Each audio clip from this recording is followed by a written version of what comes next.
श्री जनकपुरी के एक गांव में एक विधवा और निर्धन ब्राह्मणी रहती थी, जिसका एक बेटा था प्रयागदास।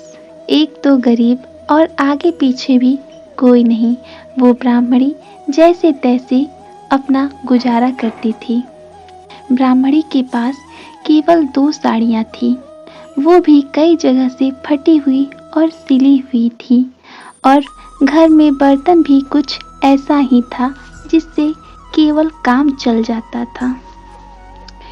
ब्राह्मणी भिक्षा मांगकर अपना और अपने बेटे का पालन पोषण करती थी। सावन का महीना आया, रक्षाबंधन का त्योहार। अब वो बालक प्रयागदास अपनी माँ से पूछने लगा, माँ, सभी को तो राखी बांधे जाते हैं, मुझे कोई राखी क्यों नहीं बांधता?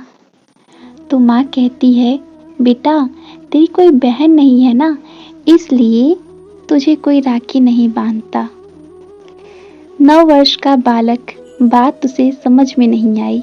वो रोने लगा, बोला, माँ, ऐसा नहीं हो सकता। सबके हाथ पैर हैं, मेरे भी हाथ पैर हैं, सबके आँख नाक हैं, तो मेरे भी आँख नाक हैं, तो सबकी बहनें हैं, तो मेरी भी बहन होगी। बताओ, मेरी बहन कौन है? ये कहकर बालक रोने लगता है। इस पर माँ ने उस बालक का संबंध माता सीता से जोड़ दिया। बालक को चुप कराने के लिए प्रयागदास की माँ ने कहा, बेटा, मैंने तुझसे झूठ कहा, तेरी भी बहन है, उसका नाम सीता है, उसका विवाह बड़े घराने में हुआ है। तेरे बहनोई का नाम राम है, अयोध्या में रहते हैं दोनों। क्योंकि ये लोग बहुत बड़े घराने से हैं, इसलिए ज़्यादा यहाँ नहीं आ पाते, कभी कभार ही आते हैं। जब तू बड़ा हो जाएगा ना, तो मैं तुझे ले चलूँगी। अब प्रयागदास रोने लगते हैं, बोलते हैं, नहीं माँ, मुझे अभी जाना है। तो माँ किसी तरह से प्रयागदास को समझाती है और रात्रि हो जाती है, दोनों सो जाते हैं। सुबह भोर में प्रयागदास की आंखें खुलती है और फिर उन्हें याद आता है कि मुझे अपनी बहन से मिलने जाना है, और उन्होंने माँ की वो धुली हुई साड़ी उठाई, क्योंकि राखी बनवाने के बाद प्रयागदास को बहन को कुछ देना होगा। तो प्रयागदास ने देने के लिए वही फटी साड़ी ले ली। प्रयागदास को केवल इतना मालूम है कि मेरी बहन है जिसका नाम सीता है और वो अयोध्या में रहती है, मेरे बहनोई का नाम राम है। प्रयागदास अपने घर से निकलते हैं और 5-6 मील ही चलते हैं कि वो थक जाते हैं। थक कर वो एक पेड़ के नीचे सो जाते हैं, और जब उनकी आंखें खुलती है तो वो खुद को अयोध्या में पाते हैं। लोगों से पूछा कि भाई, ये कौन सी जगह है? तो लोग कहने लगे, अयोध्या है। प्रयागदास हंसने लगे, बोले कि माँ तो यूं ही कहती थी कि अयोध्या बहुत दूर है, ये तो बहुत पास है।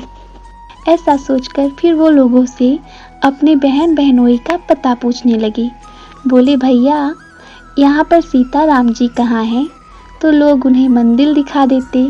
प्रयागदास जी बोले, अरे नहीं नहीं, ये तो भगवान है, मुझे भगवान से नहीं मिलना, मुझे तो अपनी बहन सीता से और बहनोई राम से मिलना है। अब लोग प्रयागदास को पागल समझने लगे। सुबह से शाम हो गई, पर सीताराम का पता नहीं चला।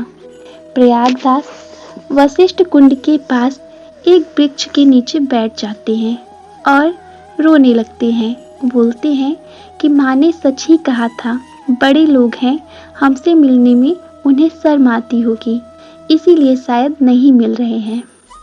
ऐसा कहकर प्रयागदास वहीं बैठे बैठे सो जाते हैं। रात्रि होती है। रात्रि के 12 बजे एक तीव्र प्रकाश प्रयागदास के सामने आता है। प्रयागदास की आंखें चौंधिया जाती हैं। जब वो देखते हैं तो एक विशाल सेना, रथ, हाथी, घोड़े प्रयागदास जी के पास आ रहे हैं। रथ में माता जानकी और श्री रामचंद्र जी विराजित हैं। प्रयागदास जी के पास रथ आकर रुक जाता है। रथ से प्रभु श्री रामचंद्र जी उतरते हैं और माता जानकी उतरती हैं और प्रयागदास जी के पास जाते हैं। श्री रामचंद्र जी बोले, प्रयागदास देखो तुम्हारी बहन आ गई। प्रयागदास जी सोचे, अरे ये तो हमारा नाम भी जानते हैं। पर प्रयागदास जी बोले, नहीं, ये मेरी बहन नहीं है। श्री रामचंद्र जी बोले, अच्छा क्यों नहीं है ये तुम्हारी बहन? क्या तुमने इन्हें पहले कभी देखा है? प्रयागदास जी बोले, नहीं, मैंने देखा तो नहीं है, पर मेरे पास पहचान है कि बहनें कैसी होती हैं। तो श्री रामचंद्र जी बोले, क्या पहचान होती है? तो सुनिए इस पंक्ति में क्या कहते हैं श्री प्रयागदास जी। बोले, श्री राम बहन सीता तुम्हारी यह, बाल ने कहा समझ न आता है, विरह व्यथा से चरणों में लोट लोट कर रोती है बहन, जब भाई मिल जाता है, जब भाई मिल जाता है। इतना सुनते ही माँ सीता जोर जोर से रोने लगी और प्रयागदास जी को कंठ से लगा लिया और अपने आंसुओं से प्रयागदास के चरण धोए और प्रयागदास जी के कलाई में राखी उन्होंने बांध दिया। प्रयागदास जी भी सीता माँ से मिलकर बहुत जोर जोर से रोने लगे। सीता माँ ने प्रयागदास जी की माँ का हाल पूछा और प्रयागदास जी के बारे में पूछा। उसके बाद प्रयागदास जी ने वो साड़ी जो वो साथ में लाए थे आगे कर दिया माता सीता को देने के लिए। पर मैया ने कहा, भैया मुझे ये साड़ी नहीं चाहिए, मुझे मालूम है कि माँ के पास केवल 2 ही साड़ियाँ हैं। माँ से कहना कि उनके आशीर्वाद से हमारे यहाँ सब कुछ है, हर तरह से हम लोग संपन्न हैं। इतना कहकर माता सीता और प्रभु श्री रामचंद्र जी चलने लगते हैं। माँ सीता बार बार मुड़कर प्रयागदास जी को देखती हैं और फिर रथ में विराजित होती हैं और कुछ ही क्षणों में प्रयागदास जी से आंखों से वो दृश्य ओझल हो जाता है। अब प्रयागदास जी रात्रि भर आंसू बहाते रहे। सुबह हुई, जो भी लोग उन्हें देखे वो सब उनको पागल बोले, पर एक संत ने देखा, वो समझ गए कि इन पर कृपा हुई है। संत प्रयागदास जी को अपने साथ ले गए अपने आश्रम में। प्रयागदास जी से सब कुछ पूछा, प्रयागदास जी ने बताया।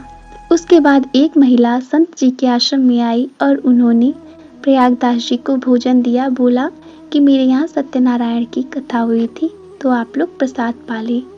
भोजन ऐसा था कि प्रयागदास जी ने इससे पहले कभी ऐसा भोजन ग्रहण नहीं किया था।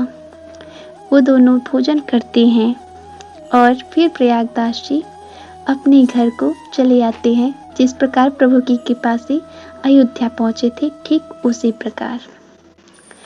और फिर अपनी माँ से कहते हैं कि माँ, तूने कहा था ना कि अयोध्या बहुत दूर है, पर अयोध्या तो बहुत पास है। मैं अभी गया था, जब सोया तो मैं एक पेड़ के नीचे था, पर जब उठा तो मैं अयोध्या में था।